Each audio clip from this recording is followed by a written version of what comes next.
নতুন বছরে মীন রাশির জাতক জাতিকাদের ভাগ্যে কি রয়েছে? কর্ম, প্রেম, স্বাস্থ্য, পরিবার এবং অর্থ সব ক্ষেত্রেই সময় একদিকে নতুন সুযোগের দুয়ার খুলবে, আবার অন্যদিকে পরীক্ষার মুখোমুখিও দাঁড় করাবে। সব মিলিয়ে এই বছর কেমন কাটতে চলেছে মীন রাশির জাতক জাতিকাদের? প্রিয় দর্শক, চলুন রাশি চক্রের শেষ পর্বে গভীরভাবে বিশ্লেষণ করি এই নতুন বছরে মীন রাশির রাশিফল। নতুন বাংলা বছর মীন রাশির জাতক জাতিকাদের জন্য সময়টি এক ধরনের মিশ্র সম্ভাবনা ও অভিজ্ঞতায় পূর্ণ হতে চলেছে। মীন রাশি জ্যোতিষশাস্ত্র অনুসারে জলের রাশি, যার অধিপতি গ্রহ বৃহস্পতি। এই রাশির মানুষেরা সাধারণত স্বপ্নময়, কল্পনাপ্রবণ, সংবেদনশীল এবং আতিক অন্বেষণশীল হয়। চলতি বাংলা বছরের গ্রহচক্র এবং রাশি চক্রের গতিবিধি বিশ্লেষণ করলে দেখা যাচ্ছে এই বছর মীন রাশির জাতক জাতিকাদের জীবনে কিছু উল্লেখযোগ্য পরিবর্তনের সম্ভাবনা রয়েছে, বিশেষ করে পারিবারিক, পেশাগত ও মানসিক ক্ষেত্রে। এই নতুন বছরে বৃহস্পতি কর্কট ও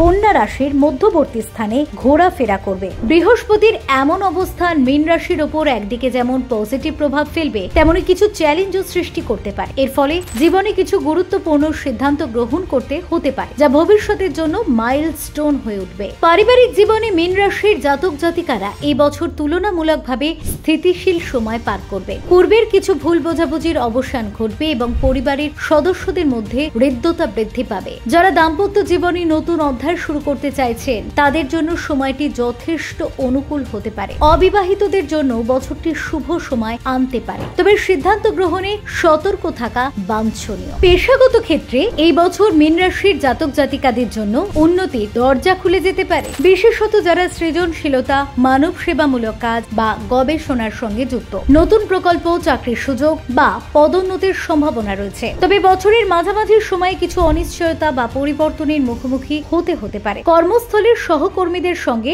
সম্পর্ক রক্ষায় যত্নশীল থাকা দরকার। ব্যবসায়ীদের জন্য এটি একটি পরীক্ষার সময় হতে পারে। বিনিয়োগে বিচক্ষণতা আবশ্যক। অর্থনৈতিক দিক থেকে বছরটি তুলনামূলকভাবে স্থিতিশীল হলেও অতিরিক্ত খরচের দিকে মনোযোগ দিতে হবে, বিশেষ করে এপ্রিল থেকে জুন মাস পর্যন্ত সময়ের মধ্যে অবাঞ্ছিত ব্যয়ের সম্ভাবনা বেশি। তবে এবছরের শেষের দিকে কোনো জমি, সম্পত্তি বা যানবাহন কেনার সুযোগ আসতে পারে। ঋণ বা আর্থিক চাপে ভোগা জাতকদের জন্য এই বছর সেগুলি কাটিয়ে ওঠার সম্ভাবনা তৈরি হতে পারে। শারীরিক ও মানসিক স্বাস্থ্যের দিক থেকে বলতে গেলে মীন রাশির জাতক জাতিকাদের এই বছর মানসিক চাপ কিছুটা বাড়তে পারে। অতিরিক্ত দুশ্চিন্তা, আত্মবিশ্বাসের ঘাটতি কিংবা পারিবারিক টেনশনের কারণে অস্থিরতা আসতে পারে। নিয়মিত যোগ ব্যায়াম, ধ্যান এবং আত্মবিশ্বাস ধরে রাখার চেষ্টা এবছর খুব গুরুত্বপূর্ণ। এছাড়া পেট ও জ্বর জাতীয় সমস্যা থেকে সাবধান থাকা দরকার। প্রেমজ জীবনেও এই বছর কিছু অপ্রত্যাশিত মোড় আসতে পারে। যারা প্রেমী আছেন তাদের মধ্যে ভুল বোঝাবুঝি বা দূরত্বের সম্ভাবনা থাকলেও তা দূর করার সুযোগও রয়েছে, তবে সেগুলিকে পাশ কাটিয়ে চলা নয়, বরং খোলামেলা